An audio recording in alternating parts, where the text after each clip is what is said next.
इसके बाद हमें आना नहीं है। अच्छा, हम तो वृंदावन वासी हैं। वृंदावन की रीति नेक उल्टी है। वृंदावन क्या कहता है कि वृंदावन में जन्म लेवे वारो और वृंदावन को गा गा करके मृत्यु को प्राप्त होवे वारो वो पुनः वृंदावन में ही जन्म लेता है। दो बातें मन में रखिएगा, ठाकुर जी या तो हमको पृथ्वी पर भेजना नहीं, अगर भेजो तो मोरहू बनाओ तो बनाओ श्री वृंदावन को, जो नाच नाच कुहक कुहक आपको रिझाऊंगो। बंदरहू बनाओ तो, आप लोग ये मत कहना महाराज जी अमृतसर में बन जाए तो क्या बुराई, कोई बुराई नहीं है, पर रह ली है ना, अब पूरा 100 साल रह लोगे अमृतसर में, अब तो वृंदावन की याचना करो, वृंदावन प्राप्त हो। आहा, हमारे भगवत रसिक देव जी गाते हैं, हमारे वृंदावन में जब किसी के प्राण चले जाते हैं, स्वयं महादेव कहते हैं, बहुत ध्यान से सुनिएगा, स्वयं महादेव पार्वती जी को उपदेश करते हुए कहते हैं, वृंदावन में जन्म लेवे वारो जाए।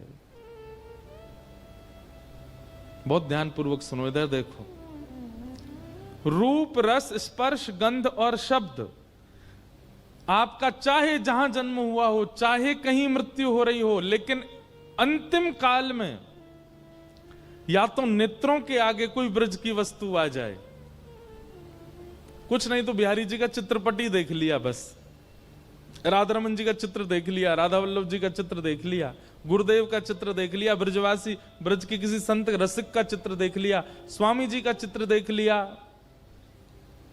ब्रज से संबंधी किसी को नेत्रों से निहार लिया। चलो मान लो नेत्र बंद थे, आंखों से देख नहीं पाए, तो कानों से किसी ब्रज की बात को सुन लिया। मान लो आंख भी बंद थी, कान भी बंद थी, पर नासिका से कोई ब्रज को मानो पटका लेके आए हो कोई बिहारी जी को, और आपको उसकी सुगंधी आ गई, सुगंधी से भीतर ब्रज चला जाए। आंख नाक कान या फिर जीव, जिह्वा में कोई ब्रज का अंतिम कण आपके मुख में डाल दे अंतिम श्वास लेते समय, और या फिर कोई ब्रजवासी आकर के आपके तन का स्पर्श कर दे अंतिम श्वास में, तो भी प्रिया प्रियतम की प्राप्ति। जन्म वृंदावन में, मृत्यु कहीं भी, प्रिया प्रियतम की प्राप्ति। जन्म कहीं भी, मृत्यु वृंदावन में, प्रिया प्रियतम की प्राप्ति। जन्म भी कहीं और, मृत्यु भी कहीं और, लेकिन अंतिम काल में आंख नाक कान जीव या त्वचा से वृंदावन का स्पर्श, प्रिया प्रियतम की प्राप्ति। और चौथा और अंतिम, कुछ बचेगा अब कुछ बचा, एक और, जन्म भी कहीं, मृत्यु भी कहीं, और अंतिम काल में ब्रज की कोई स्पर्श वस्तु नहीं हुई, प्राण निकल गए, श्वास अंतिम श्वास निकल चुकी है, अर्थी बंध चुकी है, 4 लोगों ने कंधे पर उठा लिया है, शमशान जा रहे हैं, शव को निला करके चिता पर रख दिया गया है, और मुखाग्नि दे दी गई है, और उस मुखाग्नि होती हुई का कोई ब्रजवासी दर्शन कर ले तो भी प्रिया प्रियतम की प्राप्ति। या हमारे ब्रजवासी अल्लड़ हो में, क्योंकि उनको तो महाराज ठाकुर जी ने ठोक में अपने चरण प्रदान कर रखे हैं। इसलिए भैया कभी कभी ब्रजवासियों से ये प्रार्थना कर लिया करो कि हमें ब्रज मिले, ये तो श्री जी की कृपा से होगा, पर जब हमारे प्राण जा रहे हो ना, भले ही श्री जी ना आवे, भले ही ठाकुर जी नहीं आवे, कोई ब्रजवासी आ जाए, वास्तव में वो हमको निहार ले बस। श्री भगवत रसिक देव जी ये पद गाते हैं, ये पद याद कर लीजिए, और नित्य अपने ठाकुर जी को एक ना करताल ले लीजिए, एक मंजीरा, छोटे छोटे, ज्यादा तेज आवाज कान फोड़ा वाले नहीं, छोटे छोटे। हाँ, वो जो कीर्तन में उत्तान बजाते हैं वो एक अलग विषय है, पर अपने ठाकुर जी की निज सेवा के लिए एक छोटे छोटे करताल ले लो, और नित्य अपने ठाकुर जी के आगे वो करताल धीमे धीमे बजा करके और ये पद गाया करो। बाकी के सारे पद ठाकुर जी की राजी के लिए, अपनी जिज्ञासा के लिए इस पद को गाओ। श्री भगवत रसिक देव जी का पद। भाग्य बड़ो वृंदावन पायो, भाग्य बड़ो वृंदावन पायो। अब तो परंपरा नहीं रही है, लेकिन हमारे ब्रज की परंपरा रही है कि ब्रज में जिसके भी प्राण जाते हैं सब लोग ढोल करताल मृदंग लेकर के शमशान जाते हैं, और जितनी देर उसकी मुखाग्नि की क्रिया चल रही होती है वहां बैठ करके सब इस पद को गाते हैं। पर अब ये धीरे धीरे परंपरा दोबारा आ रही है। मैंने अभी पिछले कुछ दिनों में कुछ वैष्णव भक्तों के अंतिम दर्शन के लिए मैं गया, और वहां बैठ करके रसिक जन इस पद को गा रहे हैं। हम नहीं बताएंगे तो कौन बताए, आप लोगों को पता होना चाहिए। और हम एक बात कह दें, कोई अतिशयोक्ति नहीं। देखो, जाना सबको है, इससे भयभीत मत होइए। अमृतसर में भी अगर कभी कोई वैष्णव भक्त के भगवत धाम गमन हो ना, भले ही सब लोग विचलित हो रहे हों, भले ही सब लोग किसी भी स्थिति में हो, उस समय इस भाव को कोई समझेगा नहीं। पर आप कृपा करके उस जीव पर कृपा करना जो गया है, एक कोने में बैठ के इस पद को गा देना। क्या पता इस पद की कृपा से कोई भाव में उसको वृंदावन प्राप्त हो जाए। भाग्य बड़ो वृंदावन पायो, भाग्य बड़ो वृंदावन पायो, भाग्य बड़ो वृंदावन पायो, भाग्य बड़ो वृंदावन पायो। जारज को सुर नर मुनि वंचित, जारज को सुर नर मुनि वंचित, विधि शंकर सिर नायो, विधि शंकर सिर नायो, नायो, भाग्य बड़ो वृंदावन पायो, भाग्य। आप सब लोग फोन में खोल लीजिए, पद मिल जाएगा आपको, और सब साथ में गाओ।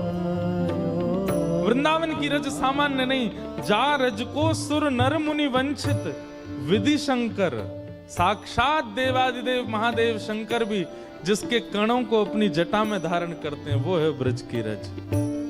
और उस रज में किसी के प्राण चले जाएं, कितना बड़ा भाग्य है उसका।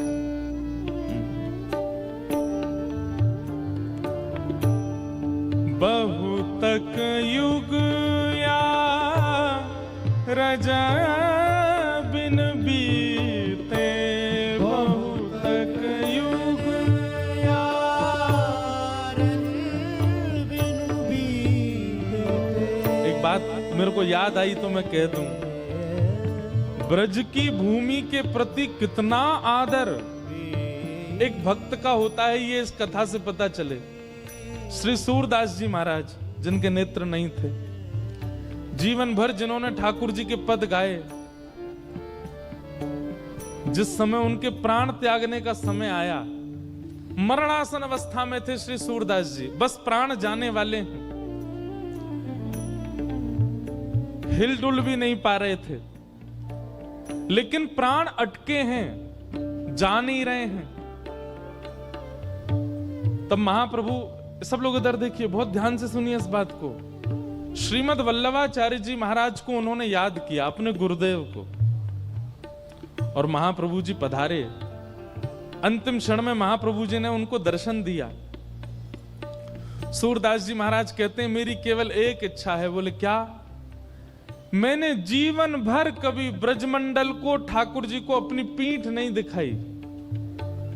जैसे ठाकुर जी के सामने कभी प्रणाम करके अगर बाहर आना हो ना, तो ऐसे उल्टे नहीं आना चाहिए, थोड़ा तिरछा आना चाहिए। ठाकुर जी को पीठ नहीं दिखानी चाहिए।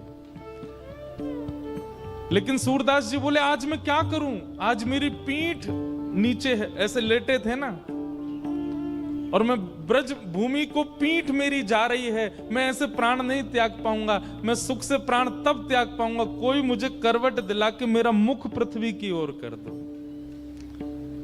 तब कुछ वहां वैष्णवों ने सूरदास जी को ऐसे, वो चिट्ट लेटे थे ऐसे, फिर जब उनको पट्ट किया, मुख जब पृथ्वी की ओर किया, नेत्रों से अश्रु जल गिरने लगे और श्री वृंदावन को अंक में भर के तब प्राण त्यागे उन्होंने। वृंदावन को अपनी पीठ नहीं दिखाऊंगा। कितना प्रेम वृंदावन के उस भूमि के प्रति है। बहुतक युग या राजा बिन बीते, बहुतक युग या राजा बिन बीते, जन्म जन्म दहकायो,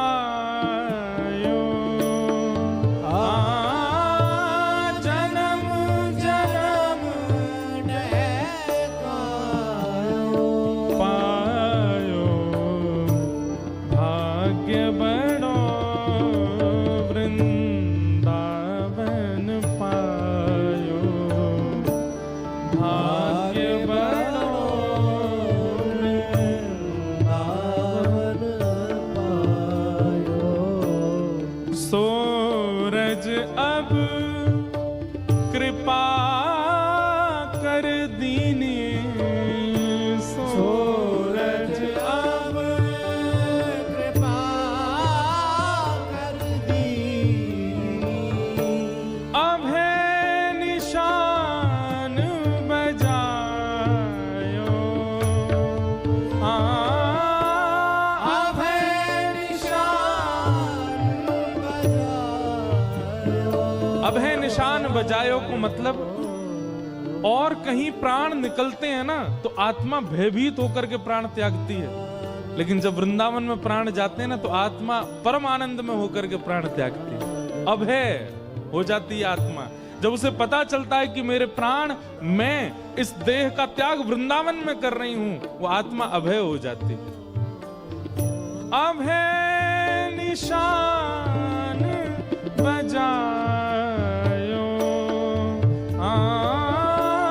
अब है निशान बजायो, पायो, भाग्य बड़ो वृंदावन पायो, भाग्य बड़ो वृंदावन पायो।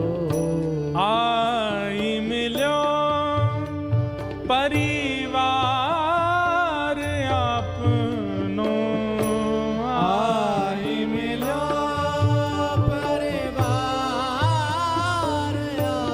आपनो। कितनी सुंदर बात है। वृंदावन में प्राण त्यागने के बाद जब वो दिव्य आत्मा, जब अग्नि लग जाती है चिता में, तो वो कहां जाती है? निज वृंदावन में प्रवेश कर जाती है। कहां? निज वृंदावन। निज वृंदावन में यहां लिखा है आई मिलो परिवार आपनो। कोई अपने परिवार को छोड़ करके गया, वो ये कैसे कह सकता है कि अब मुझे परिवार मिला? वृंदावन में प्राण त्यागने वाला माता पिता गुरु पत्नी बच्चे आदि इन सब का त्याग तो करता है, लेकिन फिर वो जिस स्थान पर जाता है वहां उसको पता है कौन मिलते हैं? भक्तिमती मीराबाई वहां बैठी मिलती हैं, श्री सूरदास जी महाराज बैठे मिलते हैं, स्वामी श्री हरदास जी महाराज बैठे मिलते हैं, श्री हरवंश महाप्रभु बैठे, जिन जिनने वृंदावन को गाया वे सब उसको मिलते हैं और अब वे ही उसका परिवार हो जाते हैं। महाप्रभु जी स्वामी जी ये सब जिन भक्तों के हम चरित्र सुन रहे हैं ये सब उसको अपना लेते हैं। अरे भैया वृंदावन से कोई आयो, आओ आओ आओ, या कोई हृदय से लगाओ। और हृदय से वे नहीं लगाते, आगे लिखा है हरि हंस कंठ लगायो।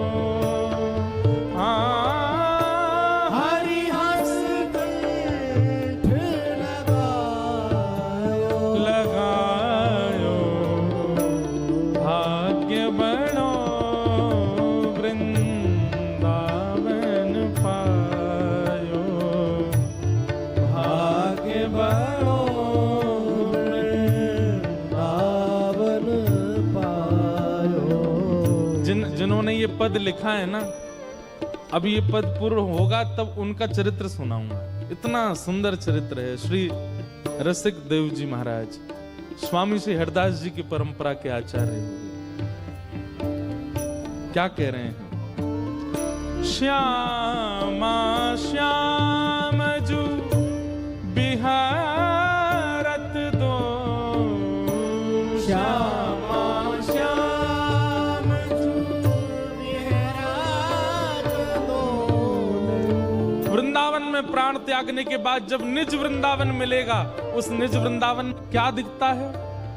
श्यामा श्याम जू बिहारत दो, श्यामा श्याम जू बिहारत दो। सखी समाज मिलायो, सखी समाज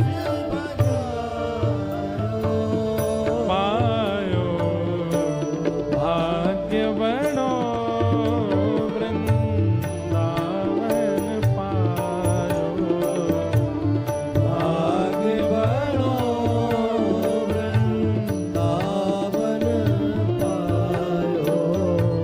भाग्य बनो वृंदावन पायो, भाग्य बनो वृंदावन श्री पायो।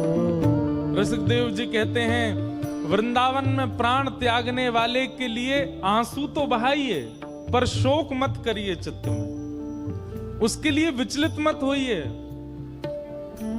शोक संताप करो मति को, शोक संताप करो मत को। शोक संताप करो मत को, शोक संताप करो मत को। दाव भलो बन आयो, दाव भलो बन आयो। ओ श्री रसिक बिहारी की गति पाई, रसिक बिहारी की गति पाई। श्री रसिक बिहारी की गति पाई, रसिक बिहारी की गति पाई। धन धन लोक कहायो, धन धन लोक कहायो। हे पायो, भाग्य बनो वृंदावन पायो,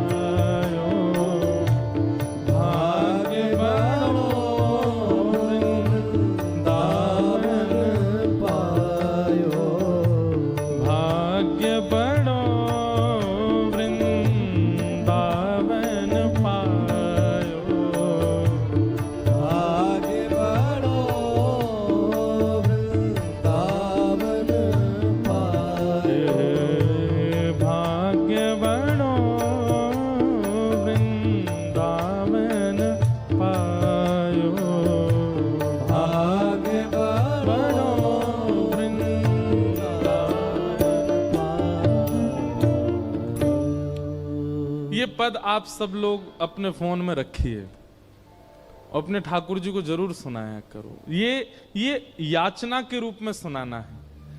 बाकी के और भी जो पद हम गाते हैं मंच से, वो ठाकुर जी के लीला के पद हैं, वो भी सुनाने हैं, पर ये याचना करते हुए सुना, ठाकुर जी ये कृपा हम पे करो, या तो हमें अंतिम श्वास में ब्रज मिले, या जहां भी हम रहें अंतिम श्वास में कोई ब्रजवासी दिख जाए। हम आपको बुला ही ना रहे, आप तो रहो अपने निकुंज में, आप तो श्री जी के संग आनंद करो। एक हम पद गाते हैं ना कि इतना तो करना स्वामी जब प्राण तन से निकले, गोविंद नाम लेकर पीतांबरी कसी हो, मुखड़े पे कुछ हंसी हो, छवि मन में ये बसी हो, जब प्राण। ठाकुर जी आप आ जाना। चलो आज हम अपनी बात यहाँ पर ये वाली पूरी करके दूसरी शुरू करते हैं कि अंतिम श्वास में भले आप मत आना, पर अपने किसी जन को भेज देना। आपका कोई जन भी यदि आ जाए, जैसे ब्याह में निमंत्रण देने जाएं किसी वरिष्ठ व्यक्ति को, आप नहीं आ सकते तो घर का कोई और सदस्य आ जाए, घर का कोई सदस्य नहीं आ सकता तो आपका बेटा आ जाए, बेटा भी नहीं कोई तो आ जाए, किसी को तो भेजिएगा। तो चलो ठाकुर जी आप रहो व्यस्त अपनी लीला में, जब हमारे प्राण जा रहे हों कोई आपका जन आ जाए। इसी भावना से, देखो मृत्यु तो आनी है, ये प्रार्थना करो ठाकुर जी से। तो श्री भगवत रसिक देव जी और भगवत रसिक देव जी, ये दो आचार्य हुए हरिदास परंपरा में। सब लोग बहुत सावधानी से सुनिएगा, क्योंकि ये पद आ गया इसलिए इन्हीं का ही थोड़ा चरित्र हम सुना देते हैं। रसिक देव जी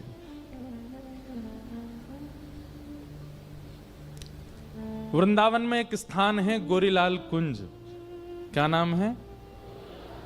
हम यहां जिस दिन आए उससे 2 दिन पहले ही वहां होली गाने गए थे, ठाकुर जी को सुनाने। महाराज जी ने बुलाया था तो 1-2 फाग गा के आए। गोरीलाल कुंज की एक बड़ी गोपनीय बात है जो बहुत कम लोगों को पता है, वो ये है कि वहां प्रिया प्रियतम दोनों युगल बैठे। इधर देखो सब लोग, बहुत सावधानी से सुनो। युगल बैठे हैं, ठाकुर जी यहां विराजते हैं दाहिनी ओर, और बाम ओर में विराजती हैं किशोरी जी। अधिकतर मंदिरों में बाम अंगा में किशोरी जी विराजती हैं, पर गोरीलाल कुंज में अलग दर्शन है। गोरीलाल कुंज में दाहिनी ओर किशोरी जी वंशी हाथ में लेकर के, मुकुट पहन करके और ठाकुर जी की तरह पीतांबरी पहन के किशोरी जी खड़ी हैं, और बाम अंग में चुनरी ओढ़ करके नथनी पहन करके ठाकुर जी खड़े हैं। विपरीत श्रृंगार में प्रिया प्रियतम खड़े हैं, इसीलिए वहां कारेलाल नहीं है, क्या नाम है? गोरीलाल।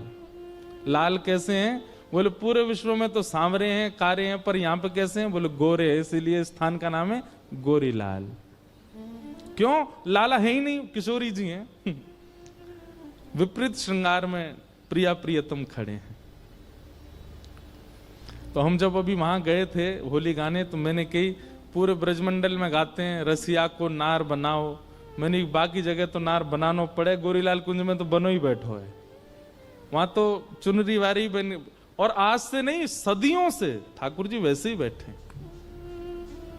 किशोरी जी के रूप में वहां ठाकुर जी। और एक और रहस्य पता चला इस बार, श्री जी का जो स्वरूप होता है वो ठाकुर जी से न एक छोटा ही होगा, ठाकुर जी ने एक बड़े, श्री जी ने एक छोटी। तो मैंने कि श्री जी तो बड़ी लग रही है। बोले बड़ी ना है, नीचे पीतांबरी में छुपा रखी है, चौकी पे खड़ी कर रखी है कि लाला तिने ऊंची है जाए। चौकी पे खड़ी है। कभी अवसर मिले वहां दर्शन करने जाना। और एकमात्र ऐसा वृंदावन का स्थान है जहां पर रसिक त्रिवेणी मिलकर के आपस में रस चर्चा करते थे, स्वामी श्री हरदास जी, हितरवंश महाप्रभु और हरिराम व्यास। एक ही वृक्ष है वहां पर, और इतना सुंदर है वो। वहां बैठ करके अपने गुरु मंत्र का नाम जब जरूर करके आइएगा। वहां बैठ करके तीनों रसिक त्रिवेणी चर्चा करते थे। तो श्री रसिक देव जी के गुरुदेव थे श्री नरहरदास जी।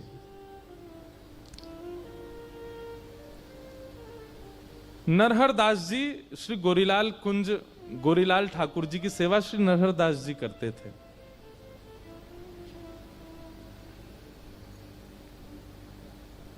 एक बार मैंने एक लीला सुनाई है कि एक बार श्री गोरीलाल कुंज में एक लीला हुई, और लीला कैसी हुई कि ठाकुर जी को दूध भोग पधराया गया, और दूध भोग पधरा के पर्दा करके आचार्य चरण बाहर आ गए।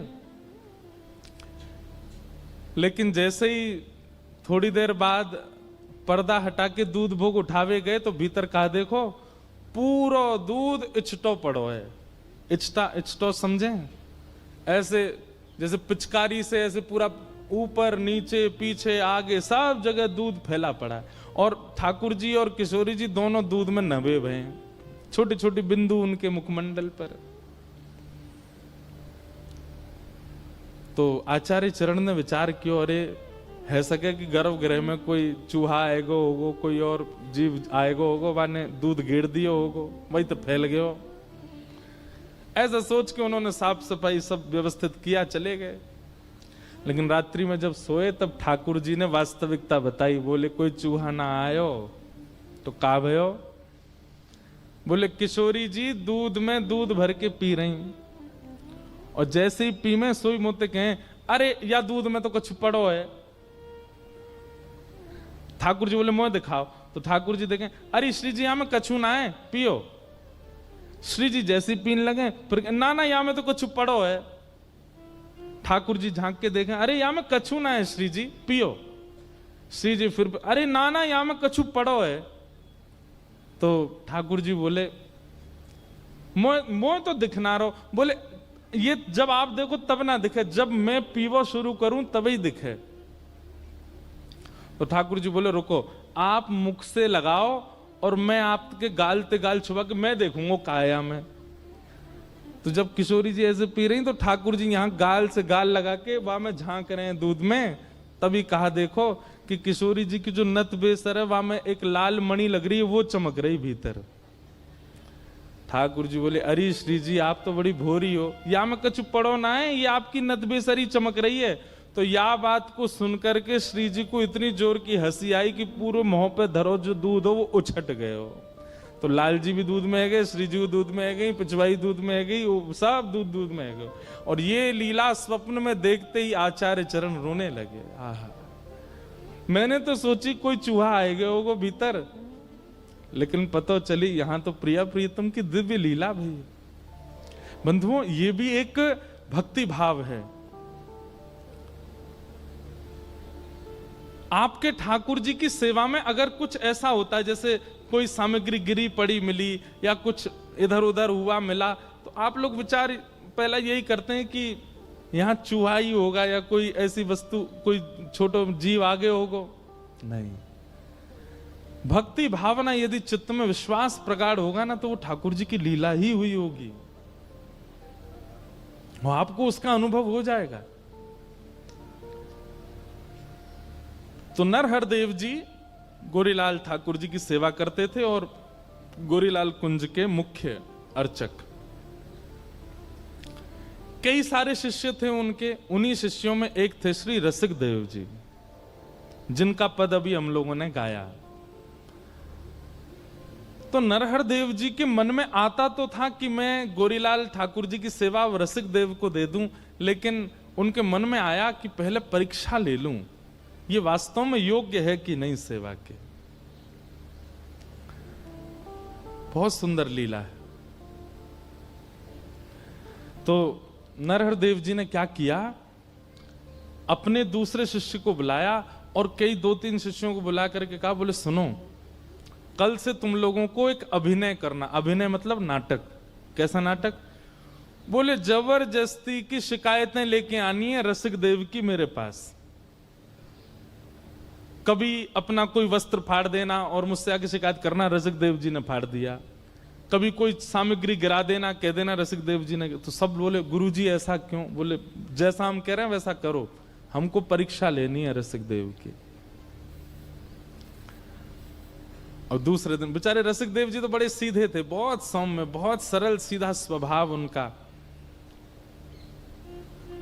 लेकिन गुरुदेव परीक्षा लेने पर आए और वो भी बिल्कुल फेंट कस के आए कि ऐसी परीक्षा लूंगा, देखो भाग्य मनाइए कि ठाकुर जी की सेवा आपको सरलता में प्राप्त हो गई। किसी काल में गुरुदेव इतनी परीक्षाएं लेकर के ठाकुर सेवा देते थे। आजकल तो दीक्षा भी बहुत जल्दी मिल जाती है। गुरुदेव के पास गए, हमको आपसे दीक्षा लेनी है, गुरुजी भी तैयारी बैठे, आओ ले जाओ। कल रात्रि हम एक घर पर गए तो वहां हमने एक बात कही कि पढ़ाई पूरी करके डिग्री ली जाती है कि डिग्री पहले लेके पढ़ाई की जाती है? बताओ। पढ़ाई पहले की जाती है ना, इसलिए पहले सत्संग खूब करो, जीवन में खूब श्रवण करो, खूब संत जनों की सेवा करो, खूब वृंदावन की सेवा करो। और उसके बाद जब तुमको लगे कि हां अब हम थोड़े पवित्र हृदय के हैं, तब गुरु दीक्षा लो। गुरु जी तो मना करेंगे नहीं, पर आपको विचार करना चाहिए, आप योग्य हो गए? क्या आप गुरु आज्ञा का पालन करने लायक बन चुके हो? अब तो नरहरदेव गुरुदेव ने मन बना लिया कि रसिक देव की हमको परीक्षा लेनी है। और दूसरे दिन वही हुआ। अब कभी एक शिष्य आता, बोले गुरु जी देख लीजिए, रसिक देव जी को समझा लीजिए, इन्होंने जो है हमारा वस्त्र फाड़ दिया। और रसिक देव जी वहीं बैठे थे। और रसिक देव जी बोले, मैंने कब फाड़ा? झूठ मत बोलो, तुमने फाड़ दिया, तुमने जोर से खींचा था उठा करके, और तभी हमारा वस्त्र फट गया। गुरुदेव देख लीजिए, इनको समझा लीजिए। लेकिन रसिक देव जी का स्वभाव ऐसा था, हो सकता है गलती से हमने कर दिया हो, हम भूल गए, हमने कब किया याद नहीं आया, गुरुदेव क्षमा प्रार्थी हैं, अब नहीं करेंगे। अब यहां गुरु दोनों बात कर रहे हैं, परीक्षा भी ले रहे हैं और शिष्यों को बता भी रहे हैं। उसकी सहनशीलता देखो। हम होते तो क्या करते? FIR दर्ज करवाए आते दूसरे चेला के नाम, मुंह पे झूठा आरोप लगावे। और आजकल तो एक नया ट्रेंड चला, आजकल नहीं, चल तो बहुत समय से रहा है, भगवान की कसम तो यहीं धरी रहती जीभ पे आगे। किसी की कसम खिवा लो, भगवान तो बेचारे थर थर कांपते रहे, मेरी मत खा लियो भैया। अच्छा, लोग इतने विचित्र होते हैं, कई हमारे परिकर के भी हैं ऐसे, उनसे कहो हमारी सौगंध खाओ, आपकी नहीं खाएंगे लेकिन भगवान कसम खा रहे हैं हमने नहीं। भगवान इतने सस्ते हैं, को पता है कि ठाकुर जी को तो कुछ कहना नहीं आके। लेकिन एक बात बताते हैं हम आपको, व्यास मंच पे बैठ करके कह रहे हैं,